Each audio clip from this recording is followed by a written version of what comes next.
The city of Vezien hovered above the Ezeron reefs like a memory trying not to fade. It was a marvel of forgotten engineering, an ancient relic of pre-collapse civilization, held together by antigrav pylons, old-world alloys, and a little bit of superstition. The light there always came in shades of coral and silver, filtered through drifting mist that rose from the oceans below. For Aaron, Vezien wasn't just a place. It was a wound he'd learned to live inside. He had lived in the lower platforms of the city, where the gravity was unsteady and the metal creaked with the weight of history. It was the part of Vezien people rarely talked about, the place where light didn't reach and the air was always tinged with machine oil and the salt of the sea beneath. His mother, Naiva, had been a scientist once. Not one of those who wore polished coats and stared at the stars through pristine labs. No, she'd been a field coder, a back-end systems translator who once helped reconstruct ancient language cores. She had soft hands despite the work, and a voice that made you believe everything was going to be alright, even when it wasn't. Aaron remembered her laugh. Remembered the way she danced with no music, how she'd call him, my heart in orbit, when she tucked him in at night. And he remembered the day she was taken. He was 17. Young, but not naive. He already knew Vezien was not a city that loved its own. They had been sitting in the cramped dining space of their unit, the ceiling humming faintly with power fluctuations. Naiva was making tekra broth, stirring it slowly while humming a half-forgotten tune. Aaron was curled near the rusted window, trying to fix the left boot of his gravwalker.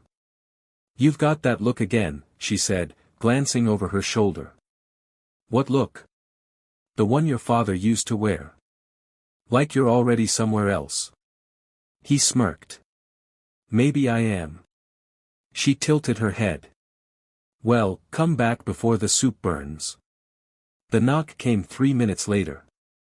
Not a normal knock. A pattern. One long. Two short. Syndicate protocol. Aaron froze. His mother didn't. She walked to the door, adjusted the collar of her shirt, and opened it without fear. 3 figures stood there. Syndicate enforcers in silent black. Their helmets were reflective, no insignia, no faces, just the opaque shimmer of compliance and authority. Behind them, the hallway sensors dimmed as if the building itself didn't want to see what was happening. "Naiva," said one. The voice was filtered, genderless. "You're under detainment for violations of Syndicate Code subsection 3 alpha, gene manipulation and data corruption." Aaron rose. "What the hell does that mean?" She didn't let him step forward. She reached back, pressing a hand lightly against his chest. "Don't," she whispered. "Live." They shackled her with translucent cuffs that sparked when she moved. She didn't resist. Didn't cry. She just looked at Aaron, held his gaze like she was etching herself into his memory. He tried to grab her arm, but the enforcers knocked him back with a pulse baton. His shoulder cracked against the wall. As they led her out, she said one last thing, "Find the truth, Aaron. Even if it burns you." That was 10 years ago. Now, Aaron moved like a shadow through the galaxy. He had changed. The boy who'd once struggled to repair a broken boot was now a man who could splice open security doors, fly stolen ships, and survive week-long cycles in unpressurized wreckage zones. He had no home. No allies. Just names, coordinates, data fragments. And a singular goal, get her back. Over time, he pieced it together. The syndicate hadn't arrested her for any real crime. They were trying to erase something buried in old code, in forgotten bloodlines. He didn't know what it was yet, but he traced her final transfer order to a place few dared to speak of, the Mayros core. A data fortress hidden deep in syndicate space. He'd need access. And he knew exactly where to get it. Her name was Solari. He first saw her in the rimport of Leary Station, sitting alone in a flickering cafe whose windows looked out onto the bones of a shattered moon. She wore a pilot's jacket with a faded insignia he didn't recognize. Her boots were caked in red dust. A plasma scar trailed across her collarbone like a brand.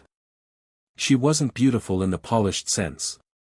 She was beautiful like storms were, unpredictable, electric, a little bit deadly. She caught him watching her. He looked away. Then back.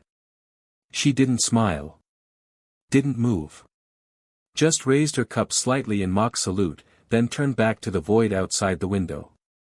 That night, he learned her name from a drunk mechanic who owed him too many favors. Solari, the man had slurred. Flew for the Black Echo wing before they went rogue. Now she's syndicate. Special routes. Off the charts. A key. A living key. Aaron followed her for weeks. He watched her fly into debris fields like she was chasing death. Watched her talk down mercenaries with nothing but a joke and a loaded pistol. Watched her stare at the stars like she hated them for surviving. And then, on the edge of the Kala drift, he made his move.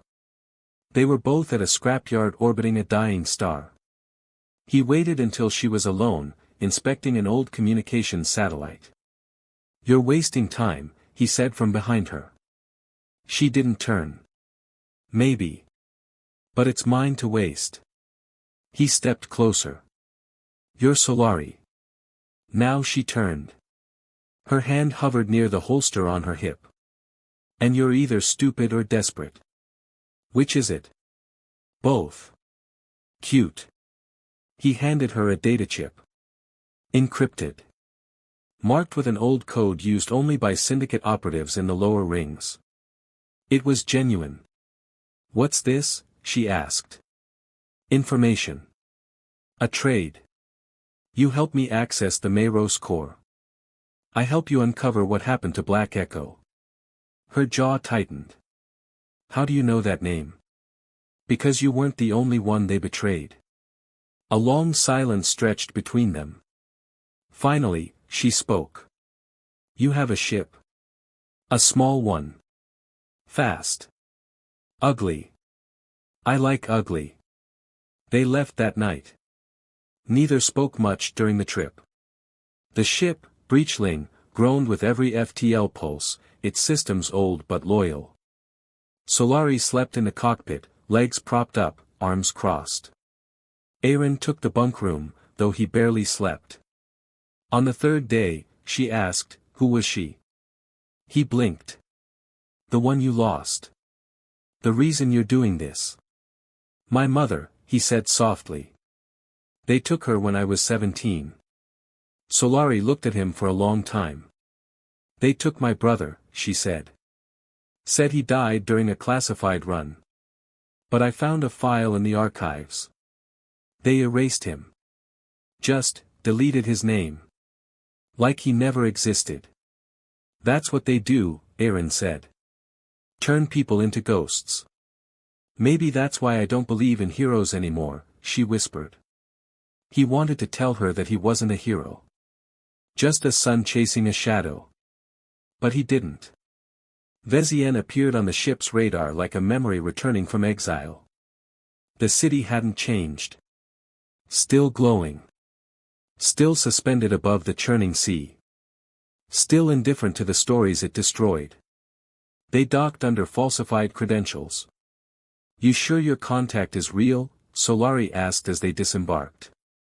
"She's the only one who still remembers my mother's name," Aaron replied. They met her in an old observatory on the lowest platform. She was elderly, her eyes milky with age, her breath sharp with years of recycled air. Her name was Sephra. "You're him," she said, her voice cracking. "Naiva's boy." He nodded.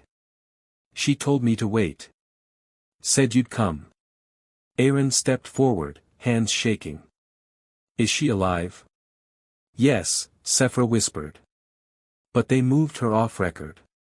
Last I heard, she was in the Obsidian Drift, prison colony for the genetically aberrant. They say it doesn't exist." "But it does," Solari muttered. "I've flown near it. The coordinates change every week." "Then we'll follow the trail," Aaron said. Solari looked at him. You sure you want to know what she did? What she is?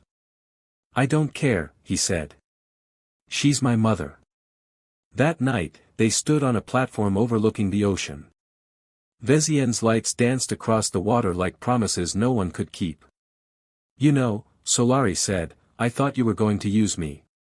I was. Why didn't you? He looked at her, saw the way the wind caught her hair, the way she held herself like she didn't expect kindness. Because you're the first person who's looked at me without seeing a weapon or a mistake. She stepped closer. Don't fall in love with me, Aaron. Why not? Because I'm already halfway in love with you, she said. And I don't know how to survive that. He reached for her hand. And under the Ezeron sky, above the city where everything had once fallen apart, two broken hearts touched. Not healed. Not whole. But hoping. The obsidian drift wasn't on any official chart. It existed in the blind spots of syndicate maps, between gravity shadows and derelict trade routes, constantly in motion. It was a prison built to disappear, shifting coordinates, cloaked in dark energy fields, and protected by ships that never sent transmissions. Getting there was impossible. Unless you were willing to break everything. Aaron and Solari didn't sleep much after Vezien. Something between them had shifted. They didn't speak of the moment on the platform, the warmth of their hands, the confessions heavy with unsaid feelings, but it lingered in the space between sentences, in glances that lasted a second too long. They docked at an outpost called Juno's Hand.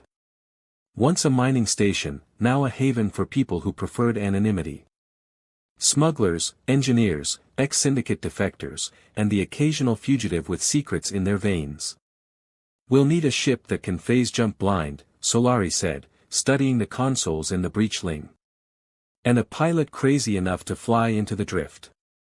Know anyone that reckless? She gave him a sidelong glance.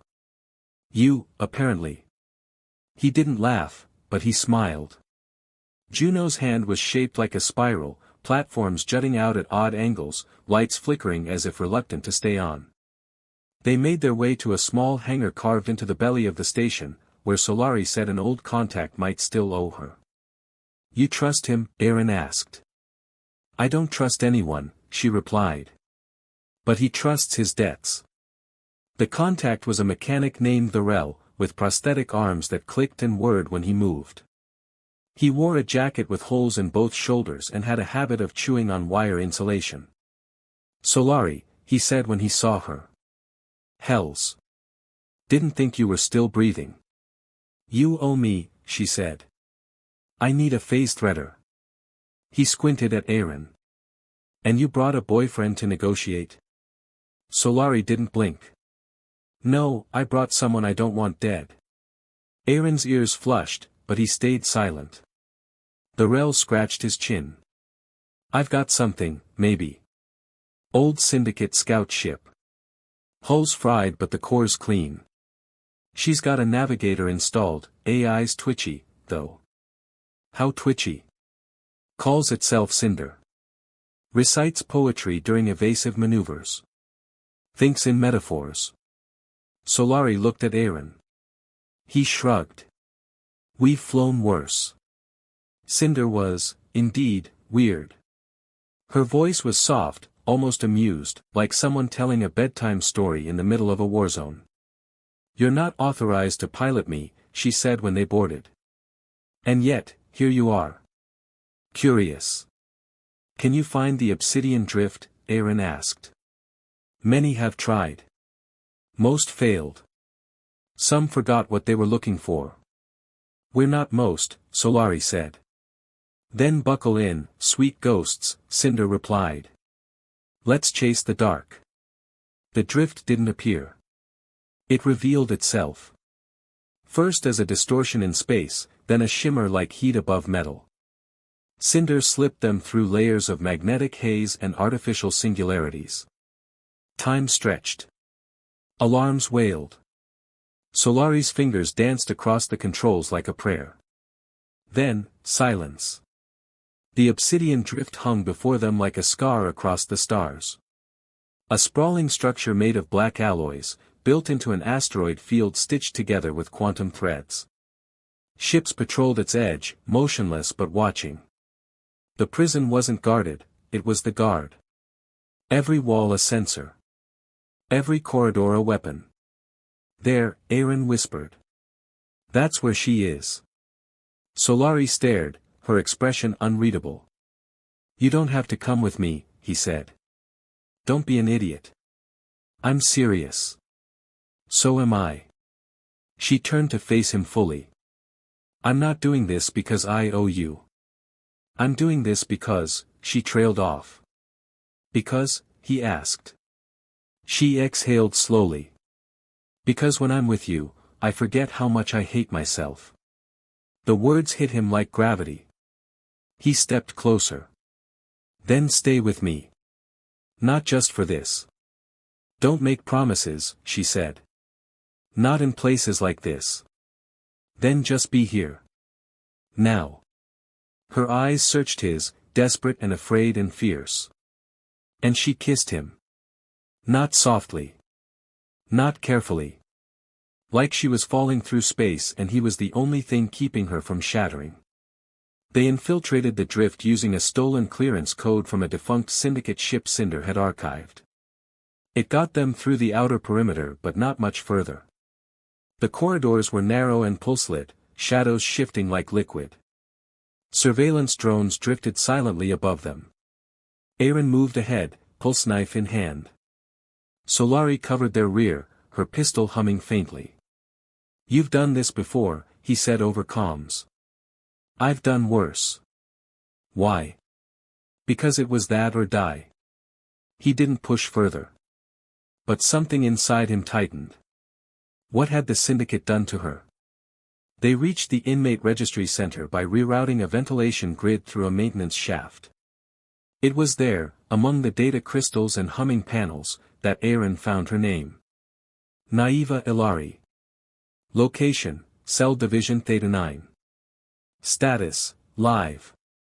Restricted. He stared at the words for a long time.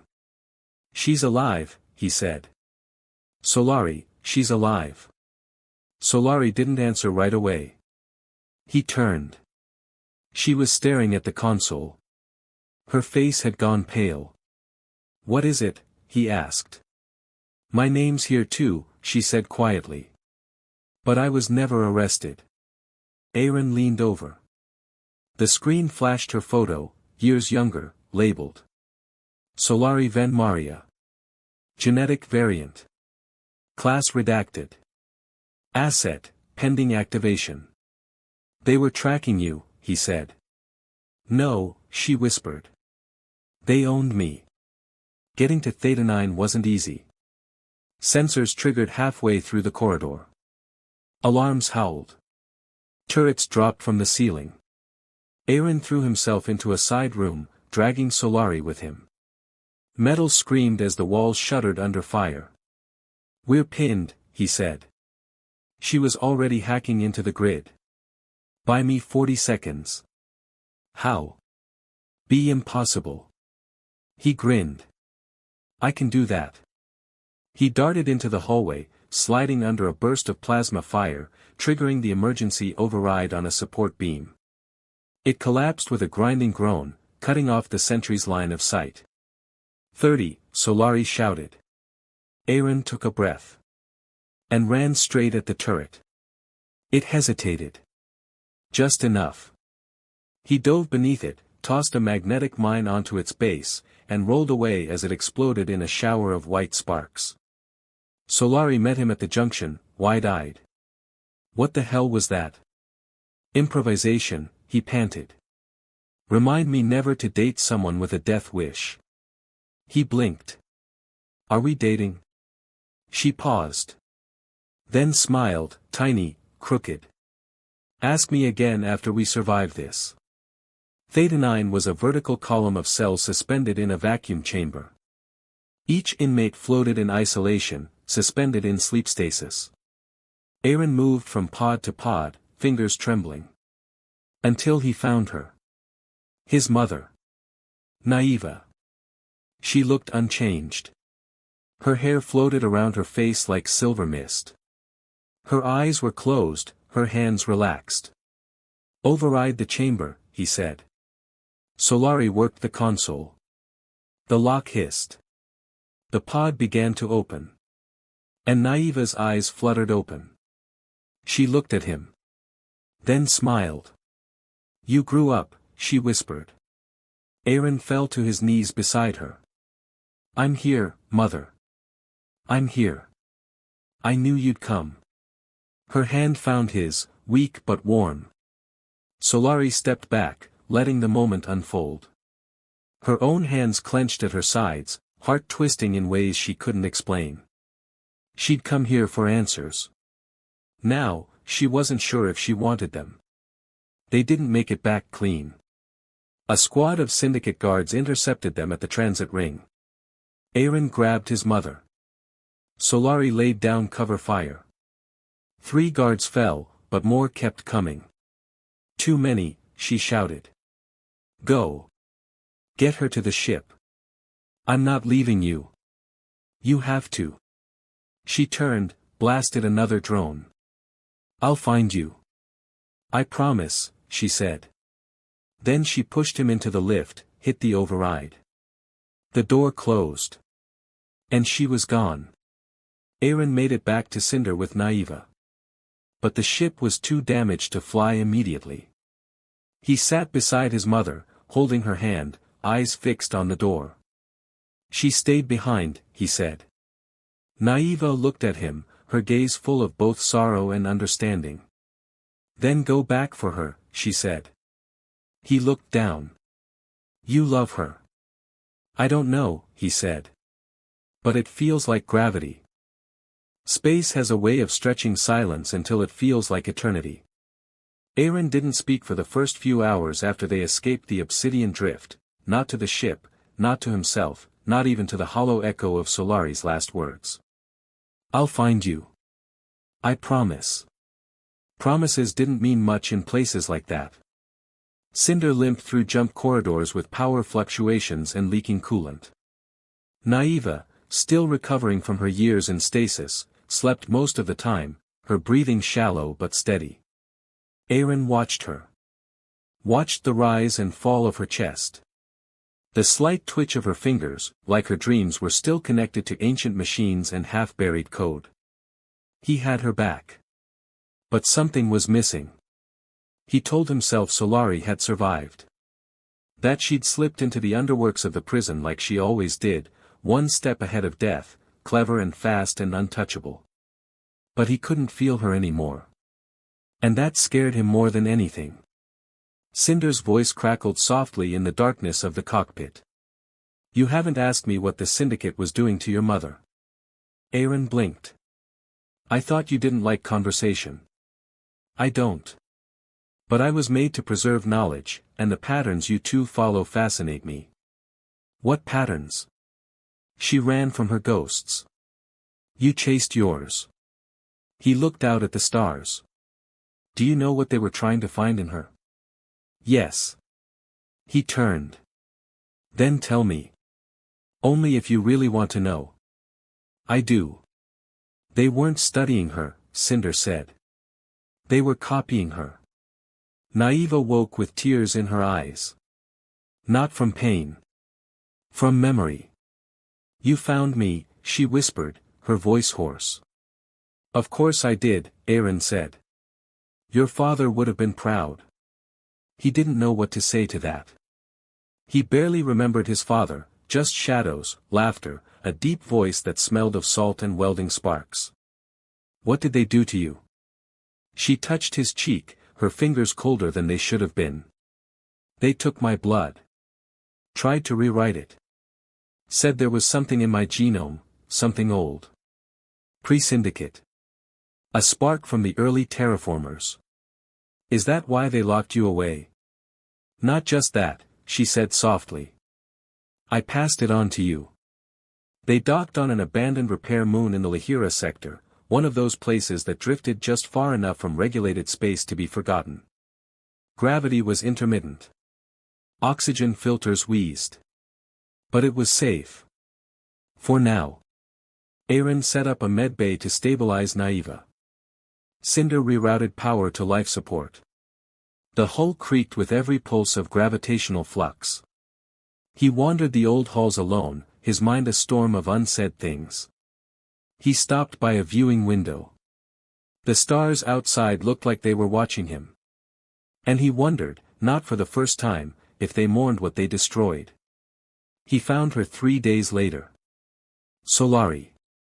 She arrived in a stolen courier pod, half melted on one side, its transponder broadcasting nothing but static. Aaron stood frozen as the docking clamps sealed. The pod hissed open. She stepped out slowly, limping, her jacket torn, a plasma burn across her side. Her eyes met his.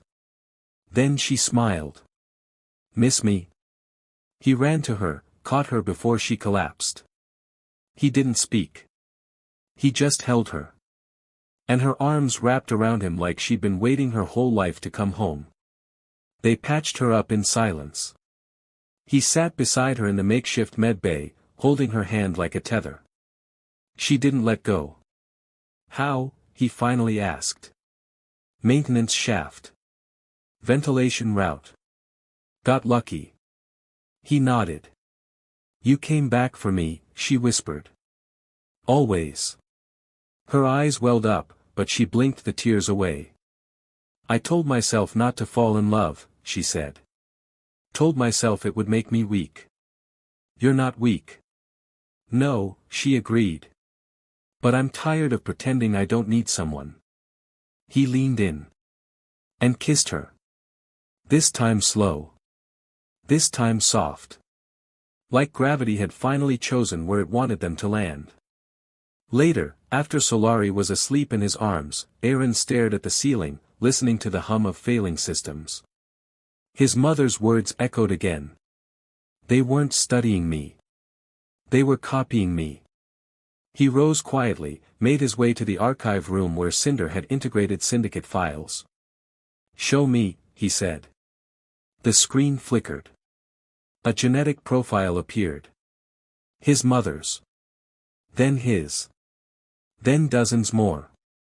Matches. Candidates. Replications.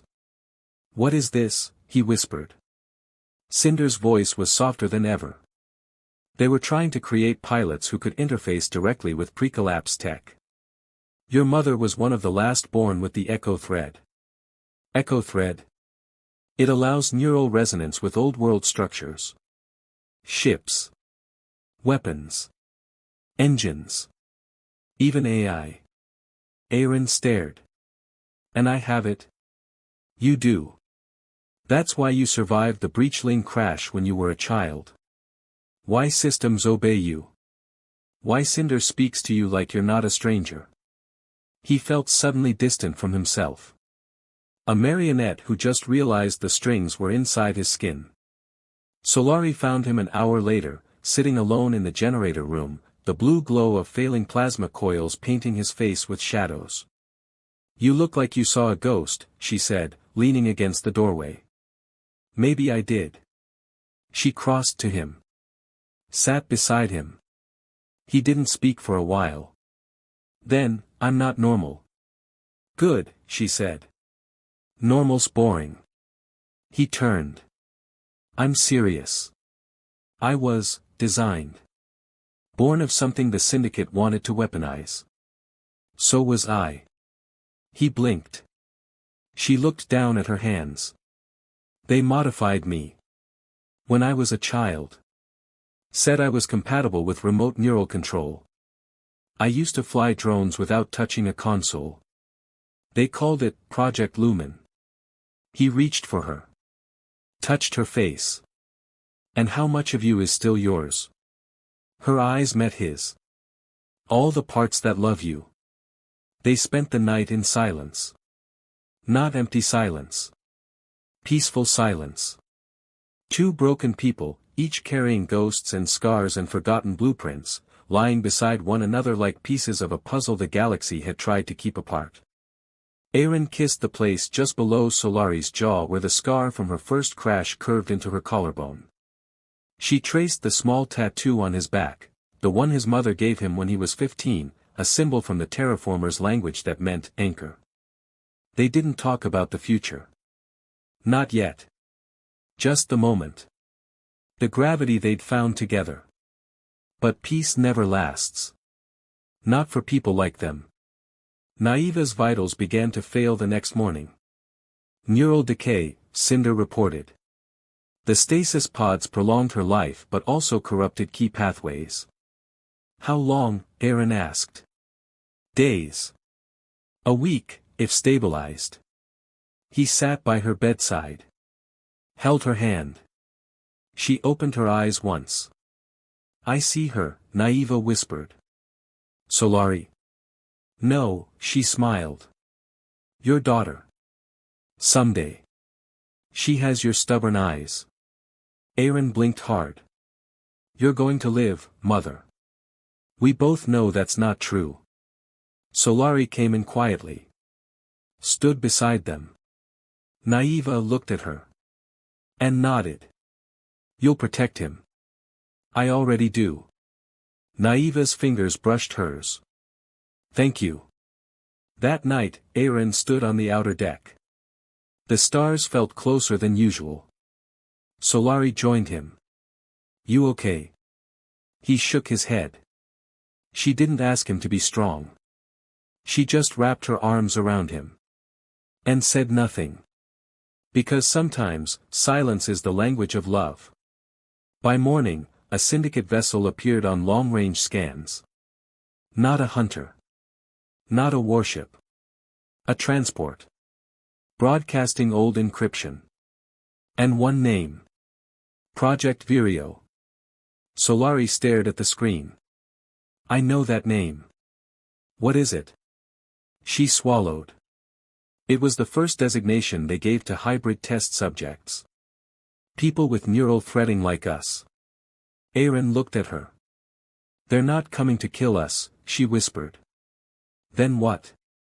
They're coming to collect us.